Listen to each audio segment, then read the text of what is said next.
Hello dear students, good morning. आज हम RBSE Rajasthan board history chapter first का next part start करेंगे। तो कल हमने सिंधु सरस्वती सभ्यता की प्रमुख विशेषताएं क्या थी उसकी जानकारी पढ़ी थी। आज हम पुराणों से क्या जानकारी मिलती है इसके बारे में पढ़ेंगे। पुराण क्या है? पुराण इनके रचयिता कौन थे? लोमहर्ष व उनके पुत्र क्या थे? अगस्त्य को माना जाता है। प्रमुख पुराण थे मत्स्य, वायु, विष्णु, ब्रह्मांड, भगवत, अग्नि, मार्कंडेय। ठीक है। पुराणों से हमें विभिन्न घटनाओं का क्रमबद्ध इतिहास मिलता है। पुराणों में वंशावली मिलती है। इन्हें सर्वाधिक प्राचीन माना गया है। यह दूसरी से तीसरी शताब्दी की रचना है। कौन सी रचना है? दूसरी से तीसरी शताब्दी की रचना है। इनसे गुप्तों के इतिहास व अन्य महत्वपूर्ण घटनाओं की जानकारी मिलती है। पुराणों के अलावा 29 क्या है? उपपुराण है। ठीक है। सूत्र साहित्य में इनके बताया गया है। इनके द्वारा ऋषियों ने मनुष्य के सामाजिक व धार्मिक जीवन के को नियमबद्ध करने का प्रयास किया है। क्या किया है? नियमबद्ध करने का प्रयास किया है। इनमें कला सूत्र प्रमुख है। ठीक है। इनके 3 भाग हैं: शोध सूत्र, व्रत सूत्र और धर्म सूत्र। ठीक है।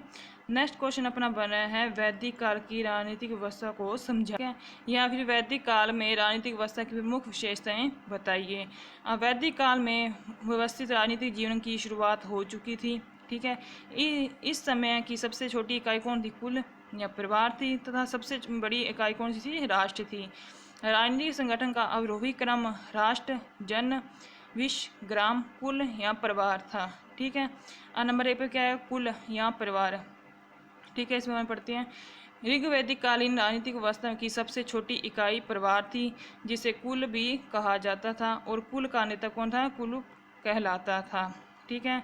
नेक्स्ट है ग्राम। अन्य परिवारों को मिलाकर एक ग्राम का निर्माण होता था। ग्राम के प्रधान को ग्रामीण कहा जाता था। क्या कहा जाता? ग्रामीण कहा जाता था।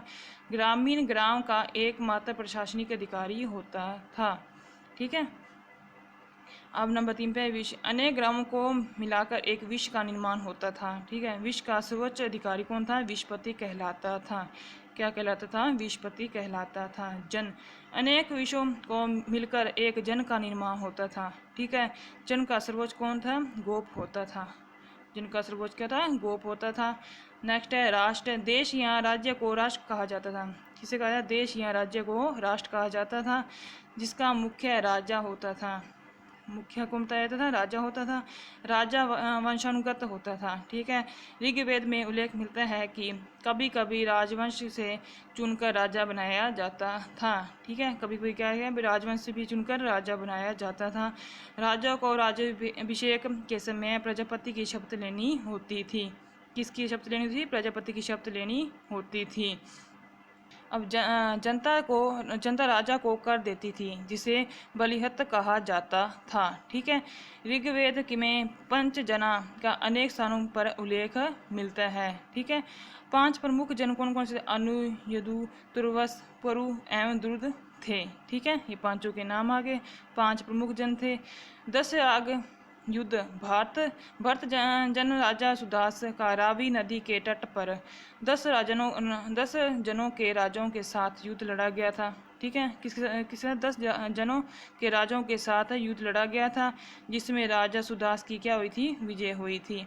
10 राग युद्ध में 10 राजाओं में पंचजन के अलावा अलिन, पकर्थ, बिलासन, विसानी व शिव जनपद थे। ठीक है। 10 राग युद्ध का कारण क्या था? इसका कारण था राजा सुदास ने विश्वामित्र को पुरोहित पद से हटाकर वह विशिष्ट को पुरोहित बना दिया था। क्या था? इसने विश्वामित्र को पुरोहित पद से हटा दिया था। ठीक है। और वशिष्ठ को क्या बनाया था? पुरोहित बना दिया था। इसलिए विश्वामित्र ने 10 राजाओं को संगठित कर सुदास से युद्ध किया था। ठीक है। राजा के प्रशासनिक कार्यों में सहयोग के लिए पुरोहित व सेनानी की भूमिका महत्वपूर्ण थी। ठीक है। ये क्या था? अपना वैदिक काल की राजनीतिक व्यवस्था की प्रमुख विशेषताएं थी। ठीक है। नेक्स्ट अपने पढ़ते हैं सभा व समिति क्या थी। ठीक है। सभा व समिति क्या थी? आपकी बुक में भी दिया हुआ है। इस पे क्वेश्चन आया सभा व समिति क्या थी। सभा व समिति का उल्लेख ऋग्वेद व अथर्ववेद दोनों में मिलता है। सभा व समिति वैदिक काल में राजनीतिक संगठन की महत्वपूर्ण घटक थी, जो राजा की निरंकुशता पर अंकुश लगाने वाली तथा राजा को परामर्श एवं न्याय कार्य में सहयोग करने वाली संस्थाएं थी। ठीक है। अब समिति, पहले क्या समिति एक आम जन प्रतिनिधि सभा होती थी, जिसमें राजनीतिक एवं सामाजिक विषयों पर विचार होता था। ठीक है, किसमें राजनीतिक और सामाजिक विषय थे, उन पर विचार करते थे। समिति में राजा भी भाग लेता था। ठीक है, इस समिति में कौन भाग लेता था? राजा भी भाग लेता था। और सभा समिति की तुलना में सभा छोटी संस्था थी। ठीक है, सभा में ज्येष्ठ या विशिष्ट व्यक्ति ही भाग लेते थे।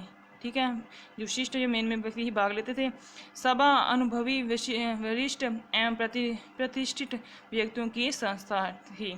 ठीक है, ऋग्वेद में सुजात, कुलीन या श्रेष्ठ व्यक्तियों की सभा का उल्लेख है। ठीक है, अब महाकाव्य काल क्या है? इसमें है महाकाव्य काल राजा का पद वंशानुगत था। ठीक है, और उसके साथ वैदिक सिद्धांत की भी झलक मिलती है। महाकाव्य काल में राजा निरंकुश नहीं था, धर्म, कर्तव्य एवं प्रजापति से बंधा हुआ था। ठीक है, राज्य की सहायता के लिए मंत्रिपरिषद एवं सभा का अस्तित्व था। किसका था? मंत्रिपरिषद एवं सभा का अस्तित्व था। महाभारत काल में मंत्रिपरिषद के 18 विभाग या तीर्थ थे तथा इस समय कुछ गणराज्यों का भी उल्लेख मिलता है, जिसमें अंधक, विष्णु, कुकर और भोज प्रमुख थे। ठीक है, ये चारों क्या थे? प्रमुख थे। महाजनपद काल। ठीक है, बौद्ध ग्रंथ अंगुत्तर निकाय में 16 महाजनपदों का उल्लेख हुआ है। अभी 16 महाजनपद कौन कौन से थे?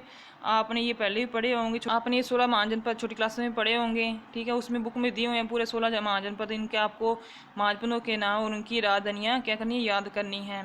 जैसे ये देखो, अंक का क्या है? चंपा, मगध का क्या है? गिरिब्रज वह राजगृह होगी। ठीक है, नवद्वीप में काशी का वाराणसी। ठीक है, अब आपको ये लाइन से याद करने हैं महाजनपद का और उनकी राजधानियाँ। उल्ट पुल्ट नहीं याद करने, भी कौन सी राजधानी किसी में लिख दी। ठीक है, कौन सा नाम किसी में लिख दिया, ये लाइन से आपको याद करने हैं। कौशल का क्या है? श्रीवस्ती हो गया। बज्जी का क्या है? बज्जी। संघ का क्या है? विशाली। मल का क्या है? कुशी। नारा वह पावा होगी। चेंदी का क्या है? सुक्तमती होगी। वात्स्य का क्या है? कुशंबी। कुरु क्या है? इंद्रापस्थ।